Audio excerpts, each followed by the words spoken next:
everyone, how's it going? Thanks for tuning in for my third card reveal slash review video. If you've never seen any of the cards yet, then this is a reveal for you. And if you have, then this is kind of just my input slash review about them. Like I've already said, I'll do a rating system later. If you notice, I've been kind of going from a newest to last kind of video thing. Started on March 21st, so all the cards I've revealed from then, I think, that I have access to on the Play Hearthstone website, I'll be using there. I know on April 5th they'll be doing a big reveal for all the rest of the cards, and they'll also be talking about the core set, in which case I'll be doing a video after that as well. I don't know if I can fit them all into like one video, depending if I can get better at this and talk more on the cards in a quicker sort of stance. I might be able to. If not, I'll have to break it down into different sections. Anyways, let's go to it. Card review number 3. Alright, I'm going to start off with Katori Lightblade. Katori Lightblade is a 2 mana legendary 2/3. After you cast a holy spell on this, cast it again on another friendly minion. As we saw in the reveal number 2, that there is a holy spell that costs 10, a lot, and it gives a minion +5/+5 in Divine Shield. So throughout the game, I don't think he's going to get played right away unless you're playing an aggro-based deck with some cheap holy spells. But, if he gets played later and you reduce the cost by significantly a lot, or enough to play him along with that spell, and you have a minion out, then you're going to be able to give him +5/+5 in Divine Shield, and whatever other minion you have out, +5/+5 in Divine Shield. Note, it does say holy spells, so I don't know if Paladin's going to have certain spells that aren't holy. So if they do, then that's out. But if they don't, then hey, it's going to be cool. All Paladin spells are holy spells, I think. I don't know. I'd have to go over it. But anyways, it seems like a good card, pretty solid.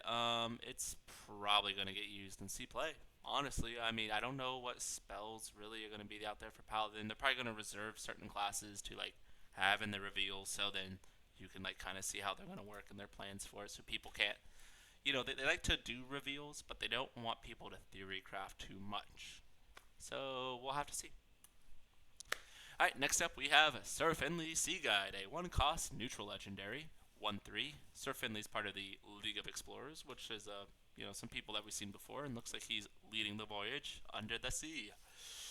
And he has Battlecry, swap your hand with the bottom of your deck. And as we've seen already, having cards at the bottom of your deck is something that you can make happen, and he does that. He helps for cards that you have specifically put down there, bring them up to your hand, and switch whatever you have, in your hand currently. And that's good for that. It's also good for, let's say you draw a few cards and they're just kind of hitting dead and it's not really working out. He's going to be great for that. And he's a Murloc creature type, so maybe we'll see him in Shaman, Warlock. They might have a more effect in those places, or just in general. He's just an in general great card that works good with Dredge synergy. And he'll probably fall into a few different places. Next up, Serpent Wig. It's a 1-cost epic spell for Priest, and it says give your minion a +1/+1. If you played a Naga while holding this, add a Serpent Wig to your hand. Good card to have, way off in the beginning. Play a Naga early on, put this on there, get it back to your hand, do it again if you need to. And once again, with all the other spells, gonna really suck if you don't get it right away and early, because it's just gonna feel bad to have it drawn off the top and not be able to really utilize it. It's gonna be like, oh cool, I have a 1/1/1. What'd that do? But Priest usually has good spell utilization, so it might be in a different case. They have a lot of spells, just like Hunter, just like Mage. We're seeing where most spell-centric decks are. That's usually where we're probably going to see some better turnout, I would say, for Naga synergies and the Naga minions themselves. Next up, we have Ambassador Phelan. He's a 4-cost, 4/5 neutral legendary minion. And its Battlecry, put 3 Colossal minions on the bottom of your deck. So him, mixed with Sir Finley. Play him. 4th turn, get 3 Colossals in your bottom of your library. If you have at least 4 cards in your hand, including Sir Finley, play it. Bam, now you have those cards in your hand. Now, you probably want to wait for it to get them later, or if you just would rather have them in your hand right away, that'd be great too. He's definitely gonna see play. He's gonna be used. I can definitely see him getting used, especially with Sir Finley. It's going to be really awesome. All right, next up we have Kolike. I think that's how he says his name. He is a 7 cost, 6/5 Colossal minion for Druid. He has Colossal 1, so we get 1 appendage there, his little back shell. And it's immune while you control Kolike Shell. And Kolike Shell is a taunt 0/8 Death Rattle, gain 8 armor. So for 7, you're getting 6/13 in stats, which is okay. And there's no attack to this, so this minion can't attack unless you provide it buffs. I mean, as we've seen, there are cards that will buff your minions in Druid. And the shell counts as a beast too, so there are beast, synergy things that work well with that. And we might see a good beast Druid come out of this. It'd be kind of interesting to see. I think it's a pretty good card. Gain 8 armor. I mean, something I would like to see is a quest Druid that can emerge from all this. It might not happen, but if it does, awesome. Yeah, to gain certain armor at levels, and it switches over to attack. Do you have to gain attack or armor? I'm not quite sure. I should look into that as well. A lot of things I'm not sure about. I'm just rolling it out right now. Anyways, overall, decent card. Might not see play. We'll see. Next up, we have a 3 cost 2/5 Shivering Sunfish. Battlecry. If you're holding a holy spell, gain taunt and divine shield. That's pretty good.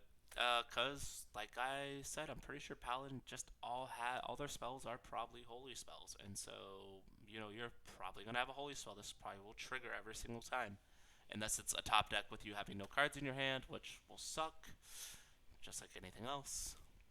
But if you have it early turn on 3rd turn, even better. Ideal situation as we saw with the 2/2 mech. If you can give it this stats, make it a 4/6, and then it has taunt and divine shield, that's going to be very ideal. And so, we might see a few interactions of those. There might be that just perfect thing where, I mean, a 4/6 for 3 with taunt and divine shield would be pretty devastating, I think, to the board. Be able to trade a lot and do a lot of damage. Ooh, next up for Demon Hunter. It's a 3/6 Colossal plus 4, so it has 4 appendages, and it's a demon, minion. So I think that's important. It being a demon minion, I think, is very important, because usually Demon Hunter has a lot of demon-centric things they can do. And so let's see. Its appendages are Xylag's Stalks. So you got 1, 2, 3, 4, all with their own little artworks. And what's going to happen is at the start of your turn, you increase the damage they deal by 1. And if you see at the end of your turn, they each deal 1 damage to a random enemy. So that can be face, minions. We'll just have to wait and see. And if they don't do nothing to this, it's going to get really out of hand. Because next turn, that's going to be 2, 4, 6, 8. And then, 3 times 4 is 12. It's just going to really snowball. So, I mean, do you kill the Xylag of the Abyss to get rid of that so they can't keep increasing whatever remaining stocks are there, or do you just remove all the stocks and then you have a 3/6? It's going to be kind of interesting to see. Let's see, we got 4, so we got 7, and then 8 plus 6, that's 14, so 14 worth of stats for 7 mana. That's pretty nice, and it has an immediate effect. At the end of your turn, you're going to be dealing 4 damage split up. So it's going to be a good card. It might see play. Might be too slow for Demon Hunter. Demon Hunter is sometimes going to be an aggro-based deck, but there has been mid-range decks to where they have a good-sized minions or Demon Hunter or Demon Hunters, and they've come out pretty well. So this might just be one of those, and I'm really excited to see play. I don't know. The artwork is trippy. It creeps me out, but I love it. Azsharan Sweeper. This is a 3 cost, and there's that tagline of Sharan, so that means there's going to be a Sunken minion or Sunken thing involved. It is a mech 3/4 common for Mage. Battlecry, put a Sunken Sweeper at the bottom of your deck. Sunken Sweeper. Battlecry, add 3 random mechs to your hand. So yeah, Mech Mage, this is gonna be in there. You're gonna see it. It's gonna be awesome. And with some Dredge Synergy stuff, you're gonna pull that up to your hand. Bam, play. Sir FINLEY. I mean, play this next turn. Sir FINLEY, bring it into your hand. It's gonna be good. I'm excited. I'm really excited to see Mech Mage be a thing. Now the randomness, I think the 3 random mechs to your hand, I think will be good now.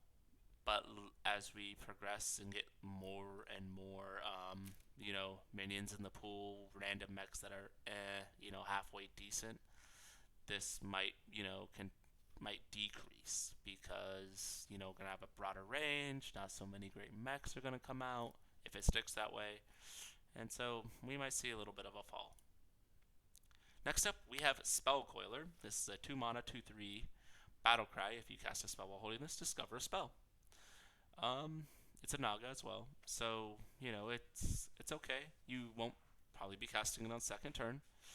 You wait until you cast a spell, or it would work well, I think, in Spell Mage, or not Spell Mage, Quest Mage, because first turn you're gonna cast the quest, second turn, bam, there's a Discover spell. Could work out well. Top decking, of course, as I've mentioned, will be bad. It will feel really bad. Next up, we have Bloodsent Biofin, another Murloc. And so, Bloodsent Biofin is a 4/4 rare minion for 4, Battlecry, Dredge. If it's a Murloc, change its cost to health to mana, or from health to mana. And, it seems like there's usually a payoff for when you're using your health personally in Warlock. And there's a quest for it too, for how much ever damage you've taken, you'll produce your quest on your turn. And, as we saw, the Colossal minion, that's gosh, although that would hurt because I think that's 7. That's a 7 cost, that's 7 health you lose, or 8, was it 8? I don't know, it was a lot. I mean, it could be Sir FINLEY. We'll see. I think if it gets some more support, this could be a good card. Next up, for Rogue, we have a 5 cost 4/4 Bootstrap Sunken combo. It's an epic. Also, Pirate. Combo. Put an enemy minion on the bottom of your opponent's deck. And in case you don't know, combo, you have to have a card that you've already played that turn in order to, get this effect. So you just play it for 5 on, your 5th turn just by itself. It's not going to do anything. You play a 1 cost spell before it, bam. It triggers or it's activated, and you're going to be able to trigger off its combo. And I think this is good for mainly one reason, as we've been seeing with some of those Colossals. This is going to be a really good Colossal remover because a lot of them have death rattle effects. So you're going to be able to play him and take that Colossal minion, put it at the bottom of their library, and then just kind of really ruin their Colossal's ability. And so we're probably going to see a lot of him. Who knows, there might just be some weird janky little rogue thing that they do where it's a pirate-centric deck and you have him and you want to get, oh, what's your opponent about to do? Oh, they played a Colossal minion, cool, bam, bounce their tail into things, and you could affect them. Not with Demon Hunter though. That one, produces those 4 little 1/1s, so it's probably not gonna be a good effect. Same with Mage, but as we saw with I think it was Warrior, Warlock, Druid, they all their appendages have death rattle effects that you probably don't want to trigger. So, get them out of there. Next up, we have a 4 cost 2/6 Blademaster Okani. It has Battle Cry. Secretly choose to counter the next minion spell, or next minion or spell your opponent plays while this is alive. I think that's really cool. It's some disruption. Your opponent won't know what you choose, and you can kind of hopefully be able to kind of determine what your opponent might be trying to play. If they have a bunch of minions, they're probably going to try to play a spell to get rid of this. And if they have a bunch of spells, or if they don't have any minions, they're probably going to... Wait, am I using this in there right? They'll probably use a spell either way.